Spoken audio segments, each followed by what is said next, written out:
everyone, and welcome to another edition of Schmidt List Live. I'm Kurt Schmidt, your host and president and partner at Foundry. Today's show is meant to educate and inspire leaders like you. And so I'm really excited because I've got my good friend Liston here. He's going to talk to us about all things to do with sales, selling, and you don't have to be a salesperson to really get something out of this episode. In some form or fashion, we all have to sell something. We have to sell our solutions. We have to sell ourselves when we put together our resumes. But we also have to sell our ideas. So really what we're going to be talking about today is some of the challenges that I see a lot of people face. Liston is an amazing expert when it comes to all things surrounding sales. And so I'm really excited to have him here. Liston, how are you today? Thank you for joining me. I am good. And thank you for that nice introduction. Oh, well, thank you for taking the time. I know you're a busy person. Tell me about the work that you do. I know you're at servedon'tsell.com. I just wanted to pull that up for folks real quick so they could see. You can check this out as well. So tell me about the work you do over at Serve Don't Sell. So servedon'tsell.com is my website and the home of all of my writing and content. I have a podcast called Modern Sales, and all of my work is about helping people sell more, primarily by understanding the psychology of how people buy and make decisions. So I have training and consulting that I provide to companies, but I also work with individuals, business owners, independent consultants, freelancers, and even direct sales contributors to help them build a process that feels good and is ethical and ends up moving faster and winning more deals. Yeah, the podcast is great. I myself, over the past couple of years, have just learned so much from listening to it. So I highly recommend it for anyone here. It's not just, like I said, it's not just about like trying to push products, but it also talks about how to sell your vision, how to sell your ideas, how to sell a change you're trying to make as well. Liston, what are some of the common things you see that people have issues with when it comes to sales? I a lot of times when I talk to people, they just are like, ew, the idea of sales, like being pushy and being like a car salesman. Like, how can I get you into this new SaaS product by today? You know, what are some of the common things that you hear from people? So yeah, I think that's the number one. And really what that comes down to is people feeling like sales is about convincing, or even worse, manipulating people to do something that they don't want to do. Right. And I would say that's not the way I would teach it. That's not the way I look at it. And so get that out of your mind immediately. It doesn't need to be manipulative. Ultimately, in order to sell anything, we have to give people something that they want, right? So like we can't make anybody do anything. So if you think that's what sales is, good news and bad news, you can't make anybody do anything they don't want to do. So it doesn't really matter, right? And then the other thing is, I work with service providers and experts. So people like you, Kurt, or people who are on your staff at Foundry. And as I think about like, how is expertise formed? There are ways of learning about your craft. There's ways of applying your craft. There are better and worse ways to do it. There's all this sort of nuance involved, but ultimately there's a more right or wrong way of doing things. Yep. And sales can feel more like a gray area than that, right? Ultimately, it's you and someone else or a small group of people, and people are very messy. Yep. And so whereas expertise can have what feels like a more right answer, or at least an obviously wrong answer, sales doesn't always feel that way, right? So I think that that's a disconnect for a lot of people. I also think that I'm a trained scientist. I have a master's degree in environmental science. And when I think about, how do we calculate the limit of carbon in the air? There's a quantitative approach to this. And I can tell you, then the next question is like, where should we stop? Right. And now I'm going to be speaking in the realm of likelihoods. Right. And well, if we do this, then this might happen. Whereas in sales, there's there really is a need to have a little bit more certainty and reflect confidence. And so I think that can be another problem for people like me, maybe who are more analytical or are trained expert in something. You tend to think in probabilities, whereas in a sales environment, your client generally wants you to reflect some level of confidence to them. And so that can be a challenge as well. Yeah, because that's a really good point, because back to what you had talked about, this idea of selling expertise, right? So, I want to stop talking. I want to stop focusing on the idea of a product right now, but let's talk about selling an expertise, right? Like I'm a freelancer, or I'm like you mentioned, an agency like Foundry or something like that, or even, in some respects, a person looking for a job, right? So, Mhm. um, that whole idea of being able to sell that expertise, what I've found hard at least in the agency space, is hiring people that can sell your expertise. What I found is that most people who are experts are much better at selling their own expertise than bringing people on to sell for them, because in my experience, the people that understood the product or the service that we were selling the most, who knew it the best, were usually the best salespeople at it. Have you found that, or what's your advice for people maybe looking to bring salespeople into their organization? What should they be looking for? So this is There's a a lot of great, questions there. yeah, no, and I can tackle it. So this is a really great question. I've spent a lot of time thinking about this. And I think one of the challenges in selling expertise is, I think one of the reasons people who are the experts are so good at selling it is there's no requirement for knowledge transfer, right? The knowledge is embedded within them. They know what to do. They know what to say. They have a pretty good idea of why clients buy from them. And also they're good at taking in information and then adapting what they need to say back to the clients on the Yes. spot. Yep. And so really, I believe this really comes down to sort of formalizing your offering and then transferring the knowledge. Okay. So what does that mean, right? Well, I think of several layers of knowledge that are required in order to be effective at selling. So one layer of knowledge is at the client level. So the type of client we have, who's, client A may have a set of problems that are different than client B.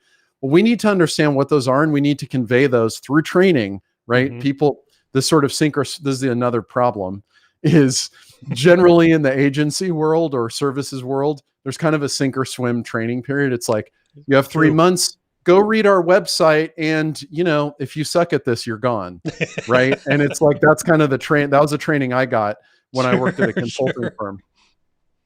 And so that's definitely a problem, right? There needs to be a knowledge transfer about what clients want. The next level is sort of the market level, right? What's going on in the overall market or industry that we serve?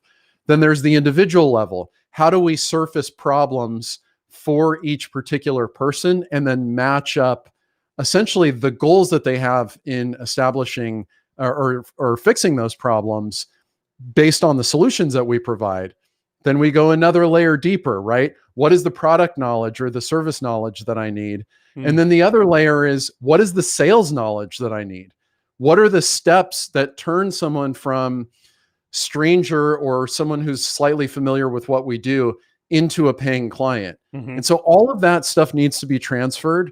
And I think that really is the problem, is the expert doesn't think about their expertise in all of those dimensions, but that's what's going to be required for someone to be successful at it. Yeah, because you really put it well there, Liston, because that's what I found too, is that it's hard to quantify because they're just themselves, right? They just are like, well, I just talk to them, and so I've seen in the past where they've gone they hire a salesperson and they go on ride-alongs, right?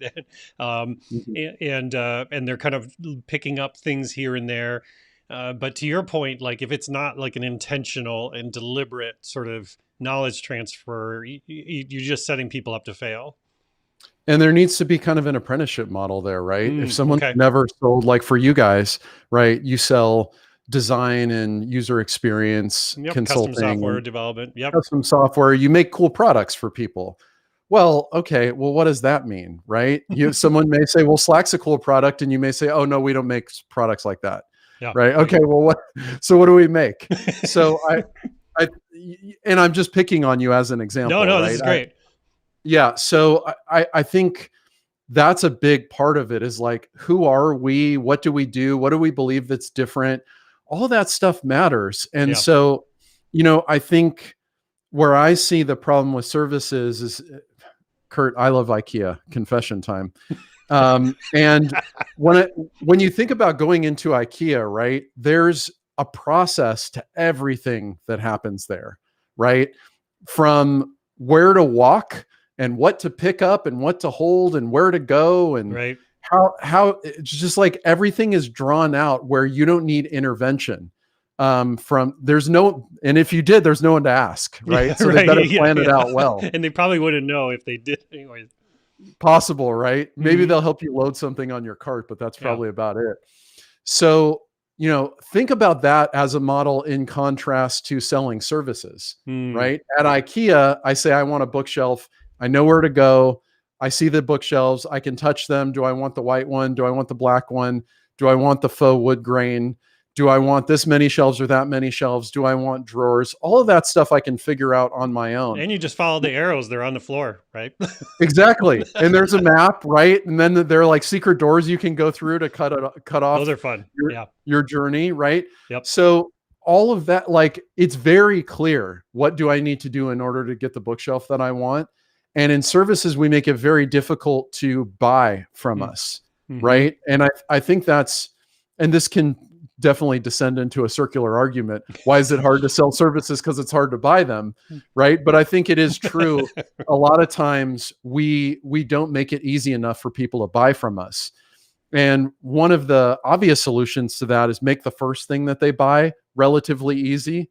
So often that looks like a road mapping or diagnostic kind of session or engagement. And then from there, once you're building trust and rapport, the client is de-risked. They're not spending as much money. It's relatively faster to deliver. It's very well defined, right? It's more like the bookshelf in this example.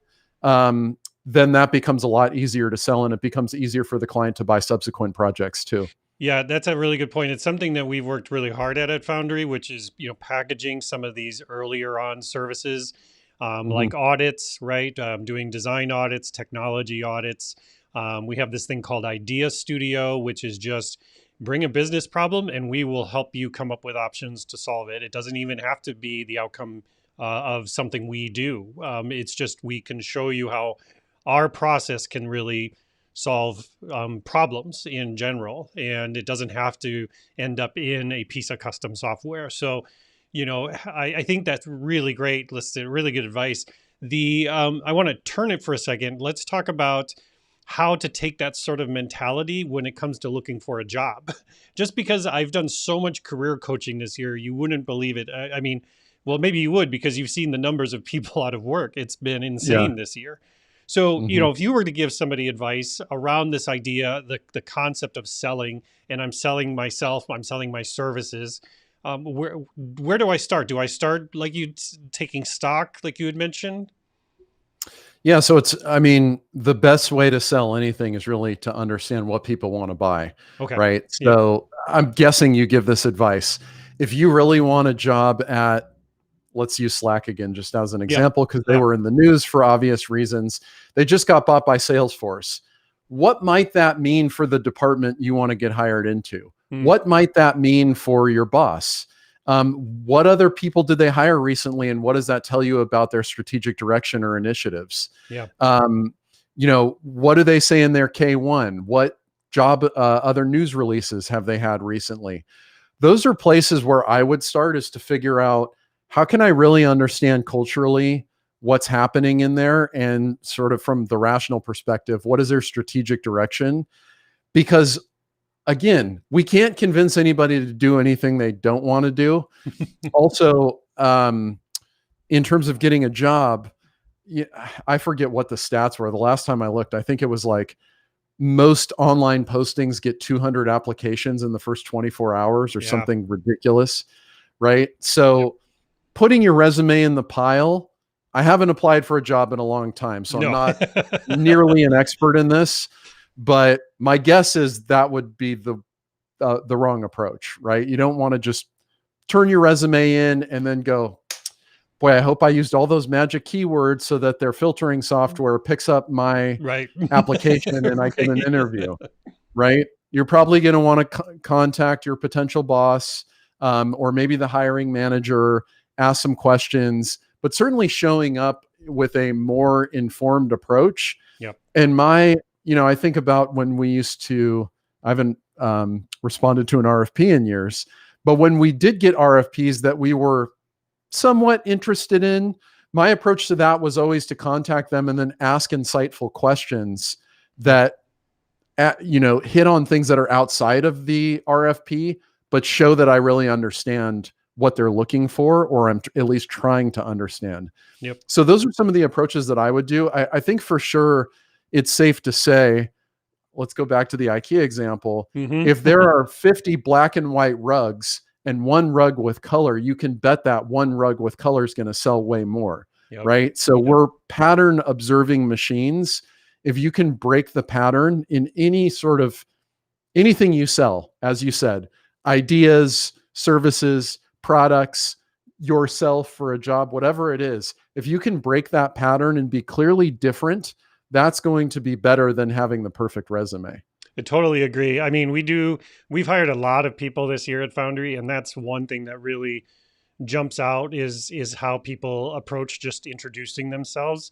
That's something, to your point, that I've seen work really well to get my attention because, excuse me, I'm reviewing a lot of resumes and a lot of, we tell people specifically, like, don't include a cover letter because we're not interested, in a cover letter, but everybody includes some sort of message, to go along with their resume. And that's where I've seen people really shine, because the people that really have jumped out to me are the people that explain why they want to work for our organization, and the value and impact that they're going to bring. Not just, hey, look at all the stuff I've done in the past, and so I'll let you put 2 and 2 together to see how I'll work well for you.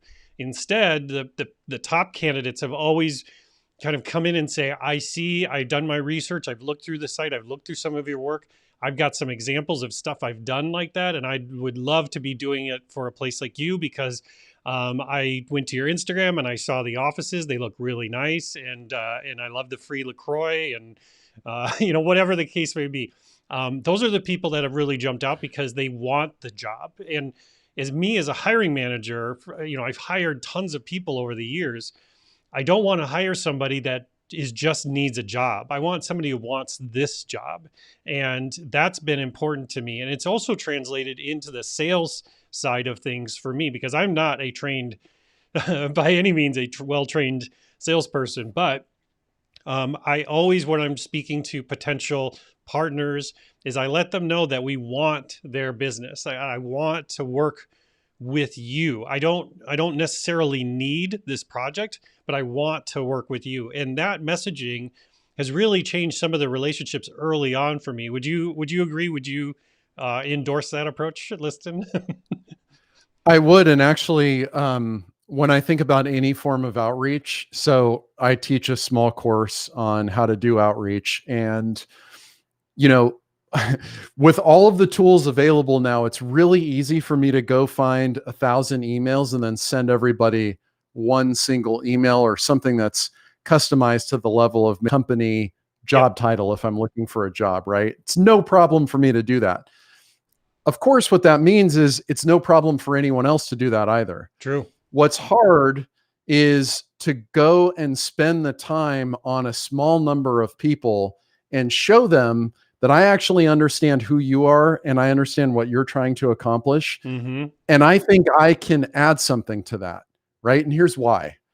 That's so different than just taking this mass approach. So generally my recommendation, whether you're prospecting or like I approach a lot of podcasters and ask to be a guest on their show. So I use the same approach, and it's always like, I know something about them. And you don't need to spend a ton of time doing that. Yep. For what you described, Kurt, going to your website, looking up Schmidt lists, looking up maybe other social channels that you guys are on, reading some of the case studies, in 30 minutes or less, probably 10 minutes, Sure. you can learn a lot about Foundry. And I would say it's well worth it, right? So rather than applying to 100 jobs, maybe apply to 10. Right. And I think you're going to find much better results. I love that advice, because that's exactly what's worked for us as an organization. And it's the advice I've given people that are looking for work, which is very much so. If you just need a job, I mean, go get a job at Amazon warehouse or something. I mean, if you need to make money, right, that's different. If you're building a career and you're building a business, you've got to take a special approach to it. I mean, I learned my sales techniques probably from my father. He was a minister. He was selling something very different. But it was about relationships, it was about building relationships and strong relationships. So for me, I don't want to have clients. I want to have partners. I want to have people that I work with that text me and say, hey, just got done meeting with the team. They're great, or, being able to send, have gifts, or go somebody that you want to actually maybe go to dinner with.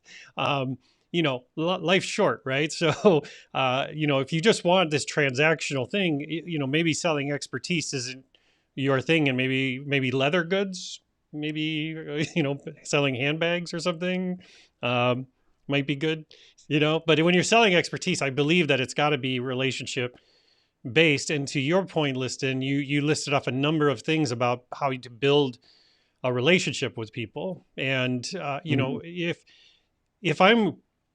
if I'm struggling, and I've been taught by the marketing world that sending out 1,000 emails is how you get business, how do I make that change, Liston, and move to that relationship approach if I'm not comfortable with it, or if I'm not used to it? Well, my advice for any new habit or new thing you want to try is start small. Yeah. So Yeah. I would say of this that would be meaningful to you. So for example, right, you have the Schmidt List podcast. Anybody can start a podcast. And here's a dirty little secret about having a podcast. You don't actually need anybody to listen to it. Sure. It's helpful if they do, right? But if you have guests on who you can learn from, who you actually care to have a relationship with or speak to, who could be your client, dear listener, that could be huge for you. And the advantage, one reason I'm pro creating content isn't just because you're going to get a flood of leads from it. You're not, right. Sorry. Right. And you're not going to become internet famous. Right. Probably not. Right. But you can have interesting conversations with interesting people who can have a meaningful impact on your business. And that's worth a lot. And it's very inexpensive to do that. Right. So that's one example. Another example is if you're doing prospecting, this is what I tell all of my clients. They go, okay, I'm going to do all the math, which I can help you do. And I'm going to work backwards. I want 3 clients a month. And so I need to reach out to 300 people. And I always say, no. Just reach out to one person every day. That's going to force you to put more time into it. That's going to force you to develop some level of a habit. And you're really going to care about the results of that. So my recommendation, start very small. It's going to force you to think about who you can help and what's going to have the biggest impact. And then just do a little bit. And those small wins, the first time you get a reply from a stranger, the first time someone says they'll be on your podcast, the first time someone says they'll have you on their podcast, it's going to feel really meaningful. So that's my advice. I love it. And I've given the advice to people, if maybe they're not comfortable with, doing some big production like I'm doing here, but, so you could start a blog and interview people through the written word. You could send them an email with some questions and things like that. And you could, again, back to your point about starting small, it's, I think it's a really powerful tool, is to be that content creator. And I don't tell people, my goal here with this is not to be a thought leader, but it's just to be a thought contributor, someone that's just pulling in these ideas and putting them out there, because I don't hear a lot of people having the conversations that I'm having on the show, and I'm really enjoying it, And Yeah. and that brings me to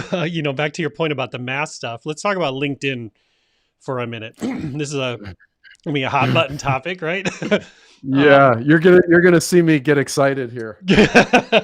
So let's talk about let's talk about how to use LinkedIn in the right way, especially if you are someone that is trying to, do some business development. One thing that I've seen a lot of people complaining about lately is the people wanting to connect with people, and then as soon as you connect with people, bam, you get the sales pitch in the invite. Yeah. I've seen it really exploding over the last couple of months. But it's been a problem I've seen for a long time. I get a lot of connection requests. It's mostly people trying to sell me overseas development resources, which we don't use. So, right. And to be honest, and I get crap from people for this. I try to respond to a lot of these folks saying, "Hey, no thanks. I don't need your services, but I'll keep you in mind if I ever do." And then, I get this like, "Thanks," or "Okay." And it's like, you wrote me this big flowery pitch and now you're just like, whatever, it's like kind of a waste of time. Anyways, I want to get your take on this stuff. How much time do you have? I've been very disenchanted and disappointed with the direction of LinkedIn lately. I think to your point, it goes without saying that the real way to use something like LinkedIn effectively, first of all, it depends on your market, sure, right? So you have the automatic disadvantage of there's tons of software development firms and they're creating a ton of noise. Yeah, it's a crowded environment. Yeah, it's crowded, and it's like how you're just, it's something you have to deal with and sort of be decidedly different from, which may start with kind of a slow drumbeat of getting to know people a little bit, getting to ask them some questions. Excuse me. If you post content regularly on LinkedIn, that can help with relationship development because people may be more likely to interact with you, especially in a direct message. Right. They're learning you're a real person, first of all, is helpful. Right. But even then, one of the problems I've always had with LinkedIn is a lot of people don't spend a lot of time on there, right? And so if you're trying to use it as a channel to really get to know prospects, it can be challenging. Yeah. And I've heard lots of stories from people who are like, I built my whole business on LinkedIn. Sure. That hasn't been my experience. I have gotten plenty of clients from LinkedIn, even clients who just like saw a post, went to my website, filled out the form, and they were paying clients. So, I've had that. What I still prefer the inbox personally, email inbox, because everybody checks email. Yeah. Email still works now 8, 10, 12 times a day. Yeah. And the core challenge there is, how do you stand out of the inbox? And we don't have enough time to go over that, but, I think LinkedIn is fine. I think the noise and sort of the culture that's developed there, I don't personally like. And by that, I mean, there's a very sort of aspirational, inspirational, motivational type messaging. A lot of motivational quotes and videos and like seize the day kind of stuff. Seize the day, or the 2 years ago, I was making $22,000 living on my mom's couch. Right. The look how much weight I've dropped in 6 months ads. Right. Yep. Yeah. It's almost turned into Facebook. Yeah. In some ways. It is a lot of Facebook type stuff on there for sure. Yep. Yeah. I think it's still, for me, one of the best uses of LinkedIn is it's still the best data source for B2B data that's available. Right. So if you want to find a company based on their size, someone based on their title or where they work, location, industry, technology they use on their website, all of that is possible with Sales Navigator. Yep. So I like all of that. In terms of the best way to use LinkedIn, the people I see having the most success regularly connect with people who matter to them, regularly post content. And by regularly, I mean at least weekly, typically daily, which I don't know. I'm not a big fan of that. Yep. Yep. Because the content's very ethereal. Like it just vanishes. It's like worthless in a week. Yep. And then they move the conversations off of LinkedIn as quickly as possible. So that's been my approach too, is if someone messages me or I always say, and I take ownership of it. I say, I'm not here very often. And then I go to their profile. Is this the best email address for you? And I'll email you directly. And everybody agrees to that. Like no one's like, no, don't email me. How weird. So yeah, that's been my approach, just because I'm personally in my inbox much more. Yeah. And I would say from a business perspective, it isn't a strong, a place where you just get people, messaging you and saying, wow, I saw that post. How much to build an app for me? Never happens. But what I do know is a lot of the people we work with, our partners, are people that are growing quickly. Their teams are under stress. Their teams are busy keeping the lights on. They need to still do new and exciting things, and they don't have the resources to do it. So one thing LinkedIn has been good for me is being able to see who's out there trying to hire.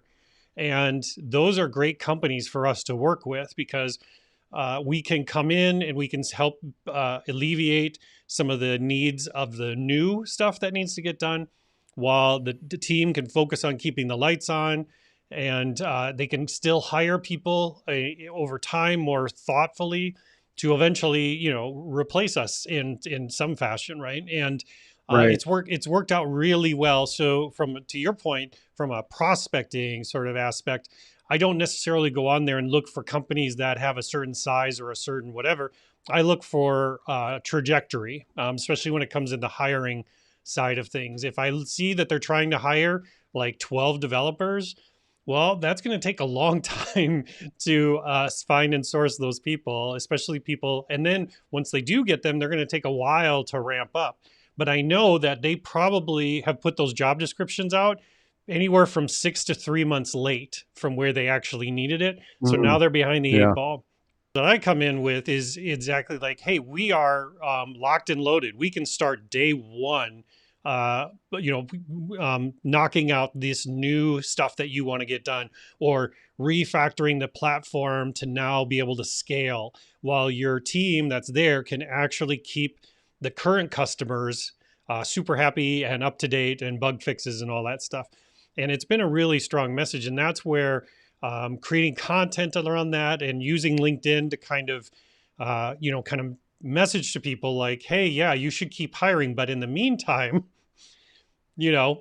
business never sleeps. You gotta you gotta keep the ball moving forward. And that's where we can help you do that. So to your exact points, Liston, I think we spent a lot of time figuring out what are the telltale signs of that client that's a good fit for us, because we can come in and not only help them with the development side, we can help them on the hiring side. We can help them if they need expertise to sit in interviews or things like that while they're building out their teams. And it's been great, because we actually become, what we want is true partners with them, a true solutions-based partner, not just a transactional, like I need a dev for 6 months sort of thing. I tell those people you're at the wrong place, but it took a long time to hone that sort of message and get that stuff together. So, to your advice, Liston, I think it's really important that people spend time taking stock of what makes them so great and so valuable, and figuring out how to message it to folks in a way that where they're going to actually listen. And to your point, it's probably going to be more in their inbox than it is on their LinkedIn feed, right? That's what I think. I think also something that I've done with success is when I reach out to people initially, rather than saying, like to your example, you're hiring for such and such, we have some insights as to the best way to do that. Yep. Instead of manually repeating that 100 times over the next year, I like creating a single piece of content and saying, hey, I wrote something about this. Yes. And even saying, go check out page 5. It's exactly what you're talking about right now. You'll probably get something out of the rest of it too. But go to this section. I think it'll help you. If you ever need anything, let me know, but it's yours. No strings attached. Yep. And so that's one of the things I like about content is I'm giving you something helpful. It's a problem I've seen before and I've already solved for someone. And so the likelihood that I can solve it for you is pretty high. And so I think for a lot of people that feels like a heavy lift, but once you have it in place, right? Once it's there, you don't have to do it again. Yep. You can just send it to the next person. So that's something that I really recommend. I love it. I love it. Well, listen, I want to thank you for joining me today. I want to remind everybody to check out Liston's stuff. And there's Foundry Idea Studio jumping in there. It likes to sneak in there. But this is Serve Don't Sell. So Liston, if I want to know more about the work you're doing and reach out, and maybe I'm going to take your advice and start a podcast, and I want to get Liston on, where's a great place to find you and connect? Just go to my website, servedon'tsell.com. Since you like podcasts, you can check out my podcast. It's called Modern Sales, anywhere you listen. And if you want to reach me, there's a contact form on my website, or you can just email me directly, Liston, Liston at servedon'tsell.com. Awesome. Yeah. And I can't recommend the podcast enough. You don't have to be, and let me be clear, you don't have to be a salesperson just because it's called Modern Sales. There is so much great information in there for everyone. And so definitely check it out. Check out some of the titles, download a few of them and listen to them. I'm telling you, I've learned a lot from being able to get to know Liston over the years and having that podcast. It's been a valuable asset for me and our business. So listen, again, I appreciate you taking the time today. Thanks for having me. It's my pleasure. Awesome. All right, folks, we are going to close out the show today. And I'm going to jump back to this camera. There it is. Okay. Thank you for joining me. If you liked this episode, and only if you liked this episode, only if you liked it, hit the like button and then do the subscribe. And my 11-year-old would say smash things, but you could just push the buttons. It's fine. It doesn't have to smash them. I want to thank you all for joining me today. I thank you for taking the time. I hope you all have a great rest of your week, and I'll see you again real soon.